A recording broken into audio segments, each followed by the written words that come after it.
Bonjour à toutes et tous. Bienvenue sur ce webinaire Great Place to Work. Je suis Tiffaine Gallier, je suis directrice du conseil Great Place to Work France et j'ai le plaisir de vous avoir et de vous accueillir aujourd'hui sur ce webinaire.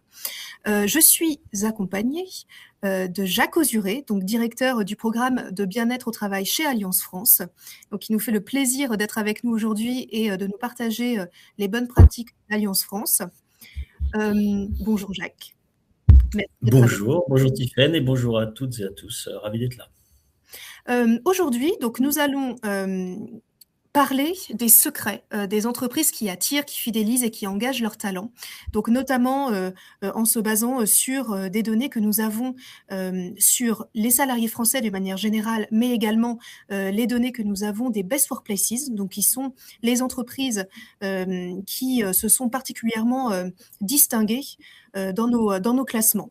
J'y reviendrai dans quelques minutes et nous aurons la chance d'avoir Jacques qui nous partagera l'exemple précis d'Alliance France, donc sa démarche, quelques-unes de ses bonnes pratiques pour faire vivre une expérience collaborateur de qualité, ainsi que quelques réflexions sur la partie marque employeur externe. Donc je vais faire une petite quelques secondes sur ce qu'est Great Place to Work, si jamais vous ne le saviez pas. Donc Great Place to Work, nous sommes une entreprise qui faisons de l'audit et du conseil sur tout ce qui est expérience collaborateur et marque employeur. Notamment, nous sommes dans un certain nombre de pays et nous travaillons sur ces sujets, et notamment en France, auprès de 600 organisations par an. Nous sommes notamment connus pour notre programme de labellisation, donc de certification, qui est construit sur la base d'un outil d'enquête, de climat social, de diagnostic qui s'appelle le Trust Index, donc l'indice de confiance. C'est une enquête qui est menée auprès de l'ensemble des collaborateurs de l'entreprise en question et qui permet de mesurer vraiment cette qualité d'expérience collaborateur autour de 3 grands sujets: la qualité du management, la qualité de la relation entre le collaborateur et son travail, c'est ce qu'on appelle la fierté. C'est aussi le lien entre le collaborateur et le reste de l'équipe, la convivialité. Donc tout cela nous permet, grâce à 60 questions fermées, chacune rattachée à ces dimensions-là, ainsi que 2 questions ouvertes, d'avoir une photographie et de regarder si l'entreprise en question est au niveau ou non. Pour être certifié, il faut 65% de taux de réponse positive à cette enquête Trust Index.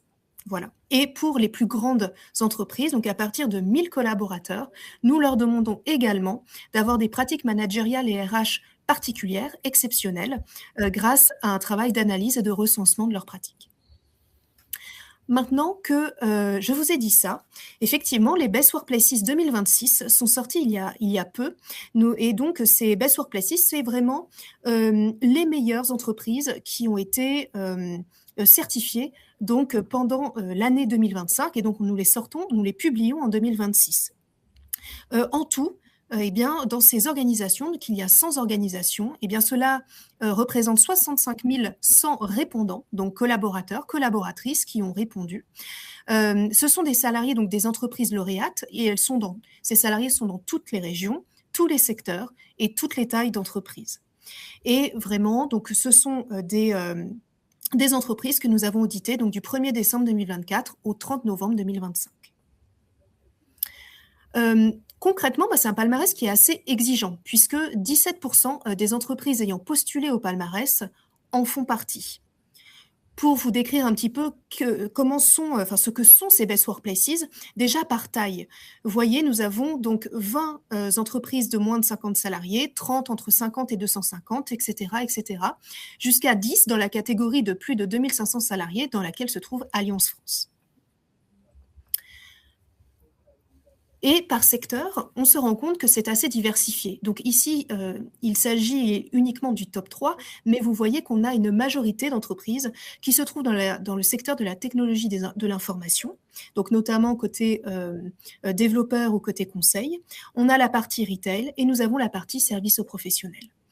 Donc, vous voyez que nous avons une diversité aussi de secteurs. Le retail, nous ne sommes pas peu fiers de les avoir ici, puisqu'il y a aussi des problématiques d'expérience collaborateur très particulières. Et pour d'autres d'autres des entreprises que vous pourrez aller consulter sur le site internet. Vous verrez, il y a aussi notamment de l'industrie. Nous avons même un cabinet d'avocats. Enfin voilà, donc je vous laisserai regarder. Ces Best Workplaces 2026, eh bien, ce qui est intéressant, c'est qu'on a du mouvement. Cette année, 42 organisations font leur entrée au palmarès en 2026. Et de l'autre côté, eh bien, nous avons 5 organisations qui figurent au palmarès depuis au moins 10 ans. Donc, on se rend compte qu'il y a une attractivité de ce programme de reconnaissance, mais aussi des fidèles qui, en fait, ont bien compris que c'était un outil de mesure sur le temps long. Et on en discutera avec Jacques quelques minutes. Et donc, être une best workplace, qu'est-ce que cela veut dire? En fait, on se rend compte que c'est d'abord un constat. Le constat, c'est le fait d'être dans une entreprise où il fait bon travailler.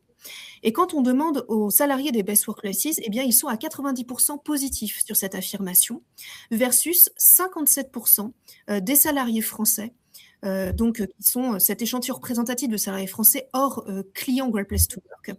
Donc 57%. Donc on se rend compte que déjà sur ce constat, il y a un différentiel énorme entre ces deux expériences. Et on se rend compte que cette perception globale, vraiment cet attachement à l'entreprise, eh bien, ça commence dès le début, c'est-à-dire lors de l'onboarding, l'intégration. Et en fait, il y a 95% des salariés des Best Workplaces qui estiment que les nouveaux collaborateurs sont bien accueillis dans leur entreprise. On se rend compte que c'est 71% si on regarde les salariés français dans leur globalité. Au-delà de l'onboarding, c'est aussi une question de management. Ça, c'est une notion qui nous est très chère chez Great Place to Work, puisque le Trust Index, donc l'enquête dont je vous parlais, 40 questions sur 60 ont vraiment rapport avec le management. En tout cas, la première chose que l'on souhaite de la part de son management, c'est déjà une compétence, la compétence de gestion de l'entreprise. Et effectivement, 90% des salariés des Best Workplaces pensent que leur management possède les compétences nécessaires pour gérer leur entreprise. Donc, c'est un score qui est très impressionnant et effectivement à mettre en regard avec ce qui se passe côté salariés français à 55% positif seulement. Au-delà de la compétence, ce que l'on cherche aussi au niveau du management, c'est de la fiabilité, de l'honnêteté.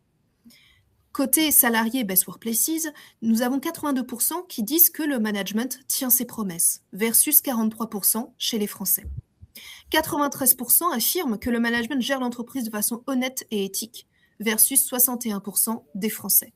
Donc là, on se rend compte aussi qu'il y a toujours un différentiel important entre les deux expériences. Il y a aussi ce besoin d'équité. Ça, c'est un grand sujet que l'on rencontre très, très souvent au sein des organisations, qu'elles soient labellisées ou non. Et 80% donc des salariés Best Workplaces affirment que les managers ne font pas de favoritisme. Et ce n'est qu'à 42% chez les Français.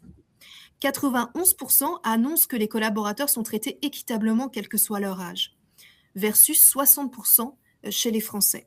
D'ailleurs, sur l'âge, c'est vraiment important de le garder en tête puisque c'est vraiment la question sur laquelle nous avons le plus d'écart et sur laquelle les scores sont les plus bas. C'est bien l'âge qui est un facteur, en tout cas une difficulté d'inclusion très particulière en France. Si on revient sur le management, en fait, ce que l'on va aller chercher, c'est un management basé sur la confiance. Confiance pour accomplir le travail que l'on doit accomplir sans contrôler constamment.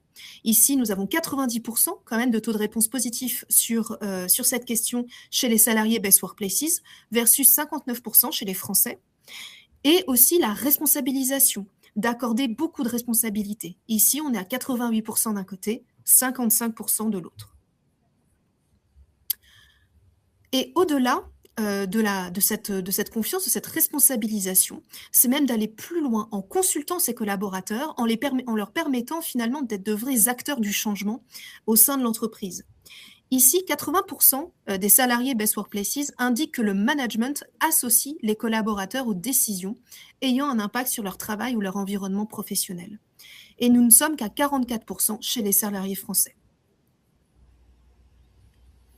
Et bien entendu, quand on écoute ses collaborateurs, quand on responsabilise, quand on fait confiance, eh bien ça nourrit l'amélioration continue au sein de l'entreprise. Ici, 84% des salariés Best Workplaces estiment que les collaborateurs qui cherchent à innover sont valorisés, quel qu'en soit le résultat. Et nous ne sommes qu'à 50% chez les salariés français.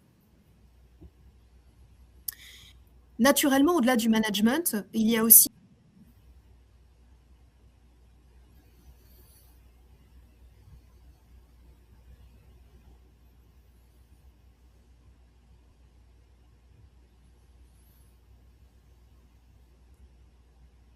sur la partie convivialité, nous avons les moments partagés avec les collègues. Donc, 89% des salariés Best Workplaces célèbrent ensemble les événements qui sortent de l'ordinaire versus 51% des Français. Dernière dimension, c'est la fierté. Fierté d'être vraiment dans une entreprise qui a du sens. Fierté de déclarer à d'autres qu'ils travaillent pour leur entreprise, 90% côté Best Workplaces, mais aussi déclarer que c'est avec plaisir qu'ils se rendent au travail, 85%, et apprécier aussi la contribution citoyenne, donc ni plus ni moins que la politique RSE de l'entreprise, 87% positif. Et on voit que sur ces points-là, par contre, côté salarié français, nous sommes entre 51 et 58%. En bref, donc être une best workplace, c'est offrir une expérience collaborateur qui est structurée et suivie à chaque étape de l'intégration, enfin du recrutement, intégration jusqu'à l'engagement au jour le jour, le développement, la reconnaissance, de favoriser une confiance forte dans le management, assurer une équité réelle et visible, d'avoir une culture d'écoute active et de participation, de proposer aussi un environnement qui encourage l'innovation, l'amélioration continue, de prendre le temps de célébrer les réalisations et enfin de faire rayonner la fierté des collaborateurs. Donc voilà ce que j'avais à vous partager, je dirais, en introduction, avant de donner la parole à Jacques pour Alliance France. Mais ça nous paraissait être important qu'on puisse avoir en tête ces chiffres et de se rendre compte le différentiel important qu'il y a entre ce que peuvent vivre les salariés français de manière générale et ce qu'il se passe chez les Best Workplaces, pour mettre aussi en avant eh bien, les entreprises où cela va bien, les bonnes pratiques, etc. Alors Jacques, je reviens vers toi. Peux-tu nous expliquer, nous partager ce qui est Alliance, même si bon, je me doute que tout le monde connaît la marque, mais bon, si tu veux nous en dire quelques mots. Bien sûr, avec plaisir. À nouveau, bonjour à toutes et à tous. Et ravi de représenter aujourd'hui Alliance en France devant vous avec beaucoup de rebonds. Ah, je vois que Jacques a un petit souci de connexion. Donc, le temps qu'il nous revienne, je continue. Donc, Alliance, que vous connaissez, qui a 7500 collaborateurs en France, 5,2 millions de clients en France, et donc une conviction qui est assez forte. C'est en prenant soin de nos collaborateurs que nous nous assurons de prendre.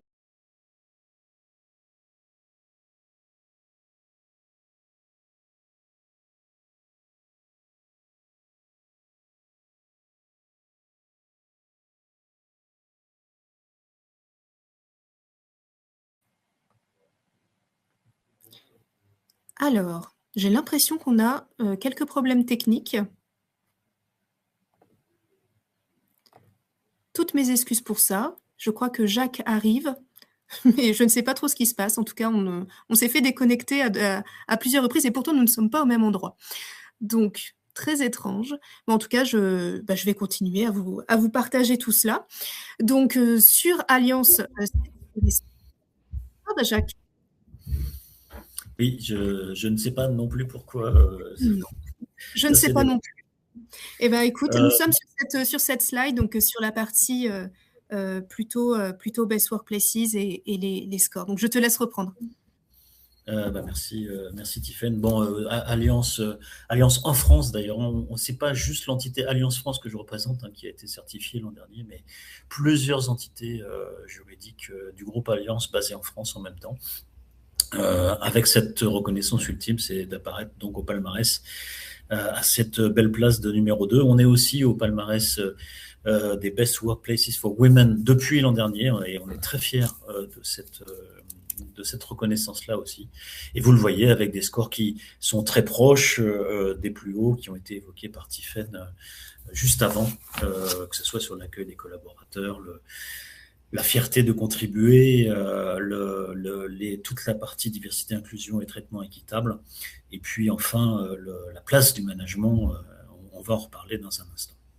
Et je tenais à préciser aussi que c'est une très bonne performance, puisque les chiffres que je vous ai partagés sont les chiffres des Best Workplaces, toutes catégories de taille confondues. Là, chez Allianz en France, nous sommes sur une entreprise de très belle taille. Et donc, plus il y a de collaborateurs, plus c'est difficile de proposer une expérience collaborateur qui se maintient, qui est constante, avec de tels scores. Donc, bravo encore à Allianz France.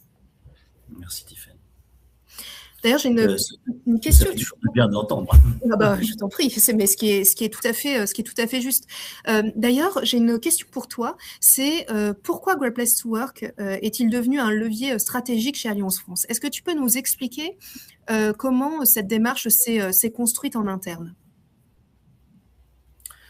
Bien sûr, c'est une réflexion de long terme en fait, qui a commencé, vous voyez, il y a près de 10 ans, il y a 10 ans même, avec quelque chose qui était de l'ordre d'un groupe d'exécutifs, de managers à haut potentiel qui travaillaient sur le sujet de l'expérience collaborateur, qui ont amené ensuite finalement le COMEX, notre COMEX, à s'emparer du sujet avec un Pascal Tébé qui s'en est emparé et qui est toujours sponsor de la démarche. C'est une très belle continuité sur la durée depuis 2017. Dans ces années-là, on est plutôt dans un mode expérimental, il faut être honnête. Et puis, fin 2018, on a le résultat d'une enquête interne que le groupe Allianz propage depuis 10 ans environ à l'époque, qui fait qu'on est très mal placé par rapport à beaucoup d'autres entités dans le monde du groupe Allianz, et qui invite finalement notre comité exécutif à s'emparer de manière un peu plus structurée, durable et donc stratégique du sujet. Et c'est ce qu'on a appelé le plan, le programme Être bien chez Allianz, dont j'ai la charge depuis 2019 donc. Et puis, à partir de là, on a eu 2 années qui sont résumées ici par analyse des pratiques, entretien, formalisation de la stratégie et suivi de la gouvernance. 2 années consacrées à poser le diagnostic et à le faire.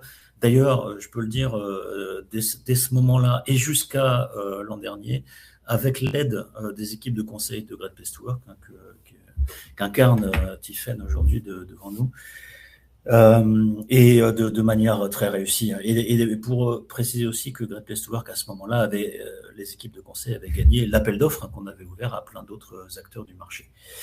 Et puis, à partir de ce moment-là, donc, on passe dans un mode d'analyse finalement de nos forces et de nos faiblesses, de l'écoute active de ce que disent nos collaborateurs par différents moyens. Alors, plusieurs enquêtes, vous en avez ici, celles qui ont été faites avec Great Place to Work, qui s'appelle Pulse, c'est un de leurs outils de consultation partielle des collaborateurs, donc on l'a fait plusieurs fois.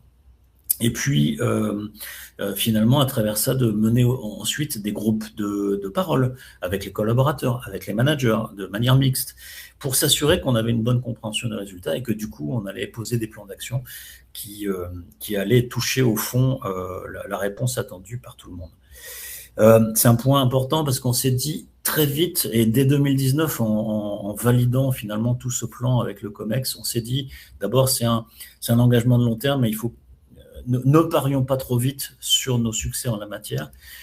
Et si un jour on va chercher la certification Great Place to Work, accueillons-la et célébrons-la comme la cerise sur le gâteau. Ce qui compte d'abord, c'est que les collaborateurs se reconnaissent dans le gâteau et que du coup, on soit au rendez-vous de leurs besoins, de leurs attentes et de la correction de certaines insatisfactions. Je donne un exemple rapide. L'informatique d'un grand groupe comme Allianz, c'est évidemment un casse-tête parce qu'il y a des strates historiques qui se sont accumulées. Et ça a été un sujet de grosse insatisfaction pendant longtemps qui a nécessité des plans d'action et des budgets conséquents depuis 2020. Voilà, et donc on arrive depuis 2 ans, effectivement, à cette certification déjà renouvelée, et en plus, avec cette entrée au palmarès dès 2025, à la 6e place de notre catégorie, et puis carrément sur le podium cette année, c'est une grande fierté. On ne peut voilà, que se faire plaisir en regardant ça et en se disant que c'est pas le hasard. Voilà, c'est pas le hasard. Ça fait écho à plusieurs années. Donc, vous voyez, 10 ans maintenant depuis notre phase expérimentale. Plusieurs années qu'on se dit que on sera un jour récompensé du fait d'écouter les attentes, d'y répondre, de donner des preuves régulières. Et ça fait écho à ce que tu évoquais tout à l'heure, Tiffaine, de l'importance de l'amélioration continue, d'être solide finalement sur les progressions qu'on annonce et qu'on respecte. Tout à fait. Et je tiens à souligner aussi que c'était important effectivement d'être très engagé et d'avoir aussi des parties prenantes très spécifiques au sein d'Alliance, notamment Pascal Thébé au sein du COMEX, Jacques bien évidemment en tant que directeur du programme et aussi des équipes, alors on va en parler, mais des collaborateurs ambassadeurs, des managers qui étaient assez proches, la direction des ressources humaines aussi, pas loin, au niveau de la com interne également. En tout cas, il y avait vraiment une émulation et c'était vraiment, il y avait vraiment une réflexion faite avec l'ensemble des parties prenantes, voilà, que ce soit qui ait l'air plus ou moins éloigné du sujet, mais en tout cas cette vraie envie de s'y mettre tous ensemble. Et je pense c'est sûr que c'est pas une démarche, menée depuis le donjon d'un château. Alors moi, je suis très fier et très heureux d'avoir eu cette mobilisation générale finalement de toute l'entreprise. La DRH évidemment au centre de beaucoup de sujets, mais pas que. Nos moyens généraux, par exemple, pour refaire l'ensemble de nos principaux sites avec de nouvelles façons d'accueillir les collaborateurs dans les enjeux d'aujourd'hui, c'est-à-dire donner envie de venir sur site, par exemple, ce qui a été post-confinement un des enjeux pour beaucoup d'équipes. Tout à fait. D'ailleurs, est-ce qu'au niveau des pratiques concrètes que tu aurais en tête, est-ce que tu en as certaines que tu souhaiterais nous partager parce qu'elles représentent, selon toi, des pratiques particulièrement innovantes? Oui. Ah, j'ai l'impression que Jacques, je ne t'entends plus.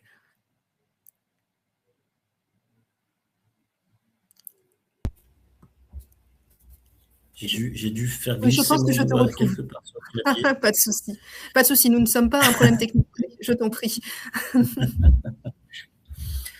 Oui, je disais le webinaire intitulé les secrets des entreprises qui réussissent. Il n'y a pas de secret. Il y a des bonnes pratiques et des très bonnes pratiques. De temps en temps, des innovations. Là, je vous parle par exemple d'Inventons demain. Alors, on est sur les meilleures pratiques du marché d'aujourd'hui. On a été très innovant là-dessus il y a 5 ans avec une démarche similaire pour notre précédent plan stratégique. Et l'idée, c'est tout simplement d'impliquer les collaborateurs dans l'écriture du plan.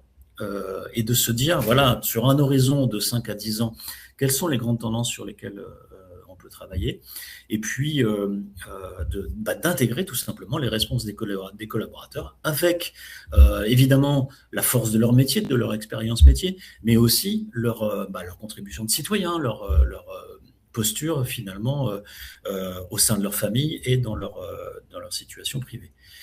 Voilà, donc une logique de co-construction qui se nourrit d'abord, et ça, là, je décris ce qui s'est passé sur les mois entre novembre 2024 et finalement juillet 2025. D'abord une phase d'inspiration, on a poussé vers les collaborateurs avec différents moyens de visioconférence notamment pour stimuler l'échange avec tout le monde, mais aussi une plateforme en ligne avec laquelle on pouvait propager des paroles d'experts sur 6 thématiques. Alors les thématiques étaient autour c'était des choses très générales, autour de la géopolitique, le climat, le vieillissement de la population, vous voyez. Et puis ensuite, partant de là, de stimuler et du coup de collecter les idées que ça générait auprès des collaborateurs, sans filtre, sans limite sur la nature et le formalisme de ces idées. Tout a été accepté. à la fois avec une plateforme en ligne, mais aussi avec 100, vous voyez, plus de 100 ateliers avec les collaborateurs sur nos 10 sites majeurs en France. Et y compris, et ça c'était nouveau dans cette démarche, avec nos agents généraux. Au total, plus de 4000 idées collectées et ensuite poussées vers des groupes d'experts liés à notre organisation, bien sûr, et puis avec des experts externes pour finalement élaborer cette nouvelle vision qui s'appelle Plus fort demain à horizon 2030, du coup, et qui a été présentée à tous les collaborateurs en septembre 2025. Et l'impact, évidemment, c'est déjà 20% de nos collaborateurs mobilisés, beaucoup d'agents généraux et de collaborateurs d'agents également. Et puis une note de recommandation de 9,3 sur 10. Alors sur ce genre d'événement, avec un si grand volume de participants, c'est des notes exceptionnelles en fait. Et évidemment, ensuite, ce qui se joue, c'est le fait de pouvoir se référer à ce plan et d'être acteur dans son métier en ayant le sentiment que c'est son plan aussi, quoi. C'est chacun son plan. On a adopté notre part et notre contribution. Donc très fort. Tu veux dire quelque chose? Et oui, ce qui est très intéressant, c'est qu'en plus, c'est vraiment fait avec beaucoup de volumétrie finalement de collaborateurs. Donc je pense que ce qui a été proposé là sur Inventons demain, en fait, on peut se dire que même avec quelques dizaines, quelques centaines de collaborateurs dans des entreprises peut-être plus petites en taille, c'est quelque chose qui est tout à fait faisable. Absolument. Alors là, pour le coup,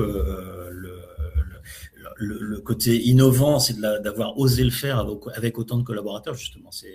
Je pense qu'il y a certains endroits, où, notamment peut-être start-up, où il y a peut-être ce genre de pratique déjà en place depuis un moment, mais pour nous, c'était un changement profond. Et ensuite, pendant toute la durée du plan, ce qui se joue est beaucoup plus simple, puisqu'il suffit de se référer au plan régulièrement. On a des visioconférences trimestrielles avec nos dirigeants qui font un point, évidemment, sur la partie financière, mais pas que. Ça nous permet de regarder petit à petit tous les sujets qui ont été choisis comme part de la vision stratégique et vérifier comment ils avancent, peut-être d'apporter de la nuance, de l'inflexion là où c'est nécessaire. Donc voilà une première top pratique. Alors une deuxième pratique, alors qui m'est assez chère parce que c'est une communauté que j'anime. Alors ils se sont appelés eux-mêmes. Un jour, on leur a donné le choix de se définir, de se trouver une dénomination. Ils se sont appelés ambassadeurs et ambassadrices du bien-être et c'est parfaitement bien trouvé au service de ce programme dont j'ai la charge, comme je vous l'ai déjà dit. Le principal, vraiment l'enjeu principal de cette communauté, c'est de faire connaître et utiliser les services et les dispositifs qu'Alliance France dédie à tous ses collaborateurs. Ça a l'air d'être un truc assez simple comme ça, mais pour une grande entreprise comme la nôtre, comment on pourrait dire, très attaqué par l'infobésité, par le fait que nos collaborateurs, ils sont très sollicités finalement, d'une part par leur métier. Je continue, je crois qu'on a perdu brièvement Tiffaine. Oui, tu continues. Et très saturé par différents canaux d'information classiques, email, réseaux sociaux, internes, intranet. Beaucoup de solutions qui en fait saturent l'espace de tout le monde. Et on s'était rendu compte dans notre phase de diagnostic justement qu'on avait beaucoup de bonnes pratiques qui méritaient déjà d'avoir leur place sur le marché, mais qui étaient très méconnues de nos collaborateurs. Et on s'est dit qu'il nous fallait un réseau de proximité. C'est ce rôle principal que jouent les ambassadeurs dans le dispositif. On passe outre les limites d'une communication par email, les limites d'une communication sur un intranet, et on s'assure par une parole directe au sein des équipes que les sujets expérience collaborateurs vont bien atteindre tout le monde, que ce soit par exemple les gens en situation de handicap ou en situation d'aidance, pour ne prendre que deux exemples concrets sur lesquels il y a des collaborateurs, et ils sont beaucoup plus nombreux qu'on le croit, qui ont des vraies attentes vis-à-vis de l'entreprise. Le profil des ambassadeurs, on a toujours privilégié le volontariat, même si on sait que dans certaines équipes, c'est un petit peu dirigé comme volontariat, mais c'est pas grave, du moment qu'on arrive à couvrir un maximum de métiers et de sites. Et puis parmi tous ces ambassadeurs, je n'ai pas forcément mis les chiffres, là ils sont environ 250 aujourd'hui, il y en a une cinquantaine, 20%, qui sont volontaires pour proposer des actions locales de convivialité. On a vu tout à l'heure avec Tiffen que la convivialité, c'était un sujet qui était important en fait dans la perception de la relation du collaborateur à l'entreprise et du lien social entre les différentes équipes, la transversalité. Ça, on a mis l'accent là-dessus parce que post-confinement, on était sur des scores de convivialité qui méritaient vraiment de redresser la barre et c'est ce qu'on a fait avec donc nos ambassadeurs.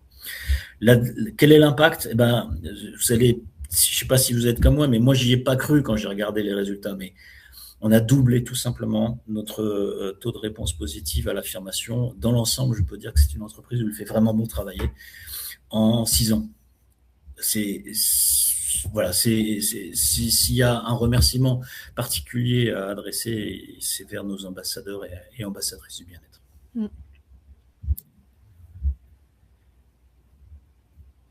Super pratique également, on appelle ça la journée de l'engagement.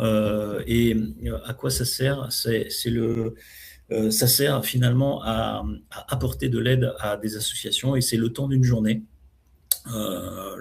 L'entreprise libère les collaborateurs qui le souhaitent pour être bénévoles au service d'une association le temps d'une journée. Alors ça se fait avec une longue préparation des équipes de la RSE pour trouver les associations qui partout en France vont permettre de rentrer dans ce format, d'ensuite de faire la proposition à tous les collaborateurs via une plateforme, de recueillir les inscriptions évidemment. Il y a toujours beaucoup plus d'inscrits que de places et en moyenne on a 500-600 collaborateurs qui participent chaque année. Et puis c'est du temps de travail, hein. C'est bien Alliance France qui libère ses collaborateurs pour faire ça. Alors ça s'organise un peu bien sûr hein, dans certaines équipes très opérationnelles. Il faut un arrangement avec le manager pour que ça se fasse, mais ça se fait. Et ça se fait avec, alors là vous le voyez, une note de recommandation de l'événement qui monte carrément à 9,8 sur 10, ce qui est pareil, exceptionnel par rapport à ce genre d'événement.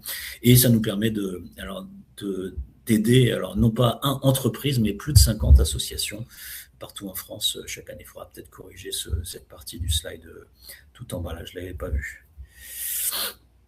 Très bien. Donc ça, c'était effectivement sur la partie, je dirais, expérience collaborateur interne, mais l'objectif, in fine, c'est aussi de rayonner en externe. C'est d'avoir cette bel alignement entre les deux, et d'autant plus en sécurité, puisque étant donné tout le travail qui est mené en interne, on ne peut que faire rayonner des choses qui existent. Est-ce que, Jacques, tu peux me partager quelle était votre promesse employeur jusqu'à présent, quelle est la réflexion aujourd'hui? Oui, alors on parle d'une promesse employeur qui est plutôt sur sa fin de trajectoire. Elle a quelques années, celle-ci, elle s'appelle Let's Care for Tomorrow. Elle était déjà née à l'époque d'une écoute des collaborateurs qui voulaient s'impliquer dans la définition de cette promesse. Et ça a nourri finalement le positionnement de notre marque employeur sur les marchés, sur tous les marchés dans le monde d'ailleurs, et en France en particulier, avec l'idée de projeter une expérience collaborateur qui est durable et qui est pleine de sens pour obtenir le meilleur engagement de chacun. Avec quelque chose, je vous l'ai dit, déjà qu'on construit. La prochaine promesse employeur qui est en phase de définition, de même a été nourrie d'une phase de co-construction, donc d'appel à la voix de chacun pour y contribuer. Et puis les marqueurs de la prochaine promesse, on veut que ça soit encore plus humain que Let's Care, qui en anglais est très puissant hein, sur la façon de se soucier à la fois mieux de soi-même, mais aussi mieux des autres, et plus transparente aussi, plus explicite peut-être sur la culture, sur les pratiques, finalement sur des choses plus concrètes encore que cet appel à prendre mieux soin de tout le monde pour demain.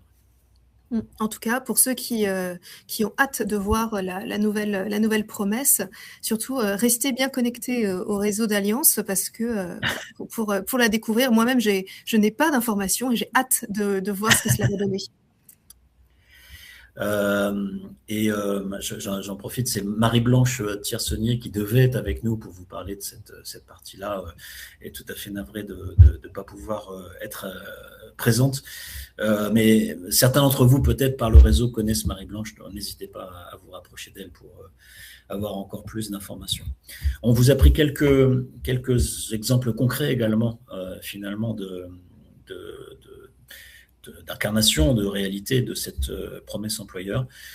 Peut-être avant même de parler du chatbot qui apparaît ici en premier, on pourrait parler de ce qu'on fait en pré-onboarding, par exemple. On se fait accompagner par un outil qui permet notamment de cadencer les semaines qui précèdent l'arrivée du nouveau collaborateur dans l'entreprise, de lui pousser notamment des informations qui lui permettent de s'acclimater, de mieux connaître l'entreprise et l'environnement dans lequel elle ou il vont arriver.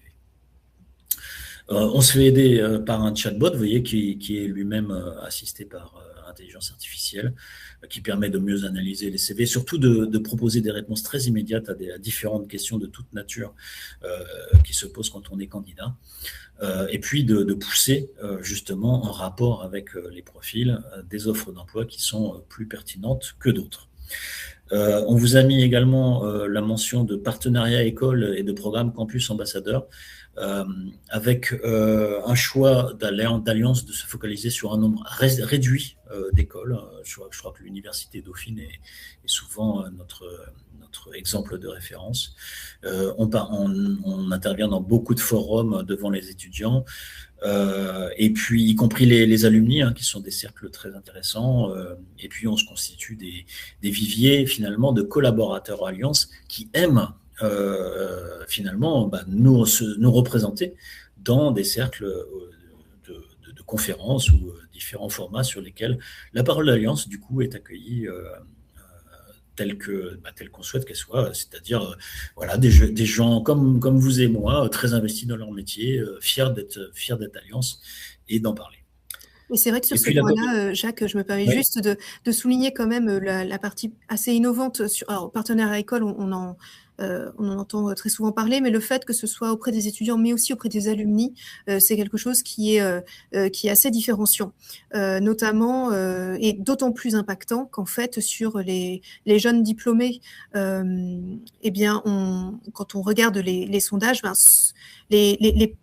je dirais les canaux d'information qu'ils croient le plus, eh bien, ça va être les collaborateurs présents dans l'entreprise, mais aussi les alumni, qui pas forcément d'ailleurs collaborateurs de l'entreprise, mais qui ont entendu quelque chose sur l'entreprise par leur réseau, etc. Donc vraiment, les alumni des différentes écoles, universités avec lesquelles vous travaillez, c'est vraiment un réseau très précieux. Effectivement. Voilà. Puis dernier exemple comme ça pour vous parler d'une marque employeur qui est dans la réalité du quotidien ensuite dans l'entreprise. Eh bien, le fait d'animer de manière régulière la communauté de nos alternants avec donc des promotions chaque année qui se concluent, et c'était un des exemples un peu innovants qu'on avait eu ces dernières années, par une journée dite offboarding, parce que quand on a, alors je ne sais plus combien de centaines d'alternants on a chaque année, mais on en a pas mal, on a, on va dire comme le marché, environ 15% qui trouvent ensuite une place dans l'entreprise de manière durable. Et puis, du coup, on s'est dit que ça serait quand même pas mal que cette communauté d'alternants, voilà, qui a été avec nous pendant 1 an, 2 ans, se sente tellement bien ici que on lui apporte aussi finalement des clés pour finalement mieux comprendre le fonctionnement des organisations à travers, par exemple, une formation DISC. Vous connaissez cette façon d'analyser finalement les personnalités, les comportements. Et du coup, d'être un peu plus près, sans doute, à des entretiens d'embauche. Et d'ailleurs, on a des ateliers qui sont dédiés à ça, mieux se présenter, à mieux mettre en valeur son employabilité. Voilà, tout ça est fait de manière structurée, avec plein de moments festifs, évidemment. Ça aide à se sentir bien dans cette communauté. Et l'impact, vous voyez, on a un site qui a 3,2 millions de visiteurs, 70 000 candidatures en 2025. C'est très fort, hein, par rapport à ce qu'on peut proposer comme offre d'emploi en face. Et puis, tout récemment, une reconnaissance Potential Park. Alors, c'est pas Great Place to Work, mais c'est un autre organisme qui évalue les stratégies de marque employeur, justement. Et on est en train de monter dans leur classement et on en est évidemment très fiers. Bah, super. Voilà, je crois qu'on a fait le tour. Peut-être rajouter un dernier mot avant de prendre des questions. Tu m'avais demandé si on pouvait parler des managers un petit peu. Alors, je n'ai pas eu le temps de pousser les slides et de les écrire, mais je voulais vous dire qu'on est dans un groupe assez extraordinaire où l'an dernier, 100% des 20 000 managers partout dans le monde a consacré environ 4 jours de formation au sujet de prendre bien soin de soi, de prendre mieux soin des autres quand on est manager et qu'on a des équipiers qui sont autour de nous avec plus ou moins de facilité, et de se développer en termes de plus de bienveillance et plus d'autonomie. Je trouve un investissement formidable de la part d'un groupe comme le nôtre. Voilà. Mais c'est un exemple très, très simple, mais très symbolique de ce que font les managers pour porter la stratégie et finalement nourrir au quotidien le dialogue avec chacun. Très bien, merci beaucoup Jacques. D'ailleurs, ça fait le lien avec une des questions que je vois dans le chat. Donc, quand on parle management, de quel management parle-t-on? Et je vois que ça a été mis notamment au moment où je présentais les quelques chiffres. Quand on parle de management chez Great Place to Work, c'est vraiment l'ensemble de la ligne managériale, c'est-à-dire du manager de proximité jusqu'au manager intermédiaire, jusqu'aux membres du comité de direction, jusqu'au directeur ou directrice générale. Donc vraiment, c'est l'ensemble en fait de cette ligne managériale que l'on vient évaluer. Donc ce qui n'est pas forcément évident, parce qu'en fait, c'est vrai qu'on pense souvent, quand on parle de management, à son manager de proximité, mais en fait, vraiment, c'est une spécificité méthodologique de Great Place to Work. Pour nous, avoir un manager de proximité qui a une bonne appréciation, mais en fait, tout le reste du management qui a une mauvaise appréciation, ce n'est pérenne ni pour l'entreprise, ni pour le manager de proximité en question. Donc vraiment, nous, notre objectif, c'est que ce soit vraiment aligné de bout en bout. Voilà donc de quoi nous parlons quand nous parlons de management. Mais bien évidemment, une fois qu'on s'est dit ça, nous avons dans nos analyses, on regarde aussi ce qui se passe à chaque niveau, au comité de direction, etc., jusqu'au manager de proximité. Sinon, je vois qu'il y a d'autres questions. Donc, sur support de webinaire, etc., bien entendu, il est mis à disposition, etc., avec le replay. Jacques, j'ai peut-être une question pour toi. Oui. Tu parlais d'offres d'emploi pertinentes, poussées par l'outil chat d'intelligence artificielle. Voilà, il y a une question de qu'est-ce qu'on entend par offre d'emploi pertinente? Est-ce que tu as une... Alors, comme je ne suis pas le spécialiste du sujet, je vais juste donner une réponse générique, mais c'est tout simplement un profilage, d'une part, des compétences qui sont évidentes dans le CV et des attentes qui sont exprimées en termes d'horizon d'emploi de la part de chaque candidat. Et en face, un matching avec les compétences attendues des différents postes proposés dans l'entreprise, de manière à finalement proposer une offre qui va être le plus en adéquation possible avec le profil de chaque candidat. Désolé si la réponse est un peu trop générique, et si quelqu'un veut creuser de notre côté, je crois il doit y avoir mon adresse email quelque part. N'hésitez pas à nous pousser des questions plus précises ensuite. Entendu. Parfait. Est-ce qu'il y a d'autres questions? J'ai l'impression que nous avons fait le tour de ce que je vois, mais n'hésitez pas, on peut attendre encore quelques minutes si vous en avez d'autres qui vous viennent. En tout cas, en attendant qu'elle n'arrive, nous, vraiment, notre objectif avec Jacques et via ce témoignage, c'était vraiment de vous dire que derrière une labellisation, en fait, certes, c'est une méthode, mais c'est aussi du travail. Vraiment du travail de la part des entreprises qui se lancent, en fait, dans cette aventure et qui, notamment, considèrent vraiment ce service comme étant un moyen de s'outiller, de mesurer, de se comparer, de voir où est-ce qu'on en est. Et comme le disait Jacques sur sa métaphore culinaire, c'est effectivement ensuite le label, c'est la cerise sur le gâteau. C'est vraiment, c'est vraiment ce qui peut, c'est forcément, c'est ce qui peut arriver. C'est ce qui peut nous arriver de mieux. De mieux. Mais surtout, mais vraiment, comme vous l'avez vu tout au début, c'est une labellisation qui est assez exigeante, mais on voulait vous montrer finalement, voilà, les pratiques qu'on pouvait mettre en place pour faire la différence, sachant que bien évidemment, chaque expérience de chaque entreprise est vraiment individuel, personnel, puisque Alliance a fait ce chemin, et comme le disait Jacques, depuis 10 ans, en fait, chaque pierre est mise au fur et à mesure. Sur d'autres organisations, de par leur culture, de par leur taille, ça peut aller plus vite. Pour d'autres, il y a d'autres éléments culturels à prendre en considération. Mais en tout cas, voilà, c'était vraiment l'objectif d'aujourd'hui. Ah, j'ai une question qui nous vient. Donc, quelles sont les prochaines étapes de cette stratégie d'engagement, notamment avec la Gen Z ou la Gen Alpha? Jacques, qu'est-ce que tu en penses? Alors, on est déjà en fait avec eux depuis un moment.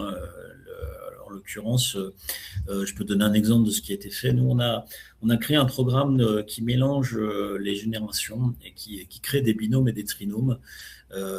D'une part entre les moins de 30-35 ans et d'autre part des plus de 48 ans. Je ne suis pas sûr de mes chiffres, mais c'est pas grave, ça vous donne un symbole. Et un binôme ou trinôme qui est animé pendant toute une année finalement, et qui permet à chacun de montrer à l'autre à quel point on s'apporte des choses réciproquement. J'y ai participé moi-même avec une grande joie il y a quelques années, mais c'est pour dire que c'est pas nouveau pour nous, et que ils ont déjà leur voix d'ailleurs. Ils font partie souvent des plus enthousiastes et des plus engagés, nos générations les plus jeunes, et on est très fiers d'ailleurs finalement d'avoir toujours un peu plus finalement de profils plus jeunes dans l'organisation chaque année. C'est un bon signe également de vivacité de notre promesse employeur et du fait qu'elle soit attractive et qu'elle soit alignée. Comme tu l'as dit un peu, Tiffaine, tout à l'heure, ce qui compte, c'est pas de se montrer plus beau qu'on est. Et avec ces très beaux scores dont on est très fiers, on sait très bien qu'on n'est pas non plus une entreprise avec tous les idéaux possibles au quotidien pour tout le monde chaque jour. Jacques revient, décidément, jusqu'à la dernière minute. Alors, sur la partie, une autre question. Donc, pour mettre en place les différentes initiatives pour devenir une Great Place to Work, avez-vous fait face à de la résistance au changement, et comment avez-vous fait pour amener les personnes à suivre ces évolutions? Alors, on va attendre que Jacques nous revienne, mais en tout cas, moi, je peux vous partager un retour d'expérience par rapport à ce que j'ai pu voir dans différentes organisations. Je dirais que la première étape, c'est vraiment d'embarquer son comité de direction, son COMEX. Ça, c'est vraiment la meilleure chose à faire au départ. Et pour ce faire, je dirais qu'il y a 2 leviers. Le premier, c'est de montrer le lien entre tout ce travail et la performance économique de l'organisation.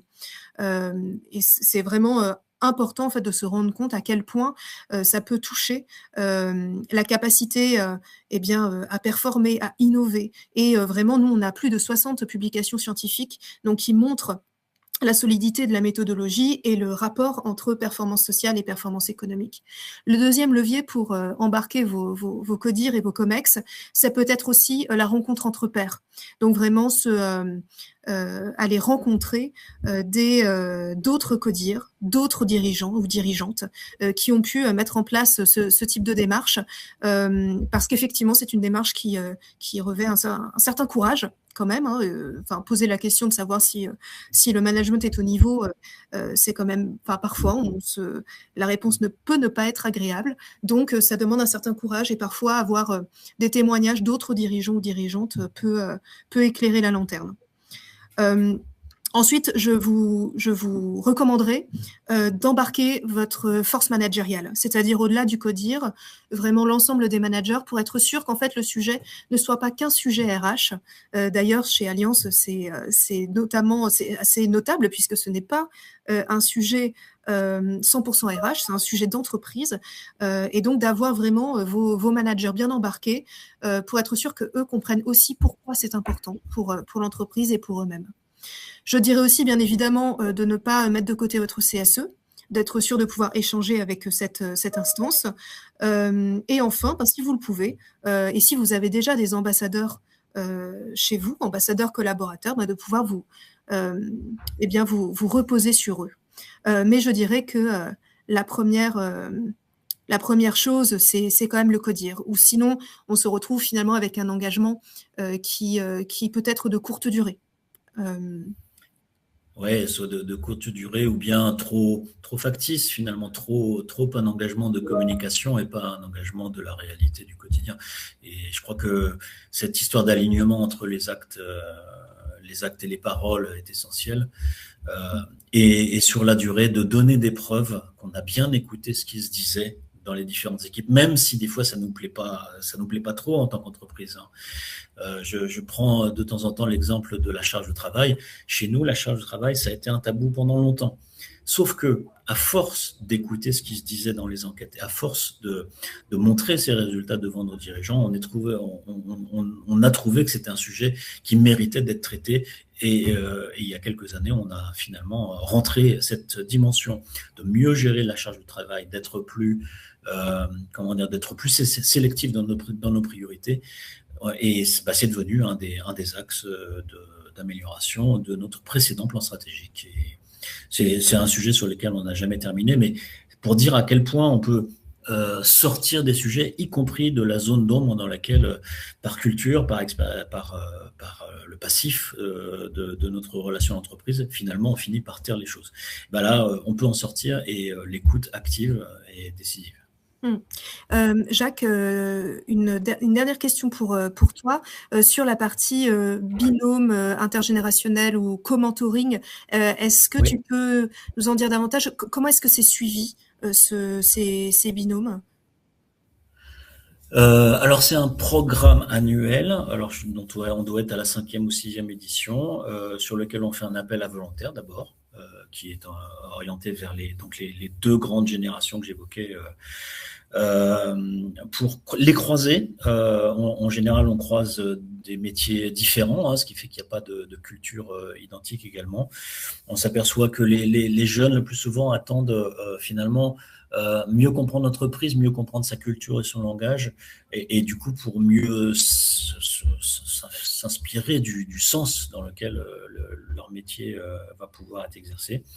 Et puis à l'inverse, les plus anciens apprennent de tous les nouveaux codes avec lesquels nos jeunes générations arrivent dans le monde de l'entreprise, que ce soit sur la plus de facilité avec la data, avec l'IA, ce genre de choses, des choses sur lesquelles j'étais moi-même pas du tout prêt à apprendre des choses, et pour le coup que j'ai quand même reçu de mon binôme, et avec beaucoup de bonheur.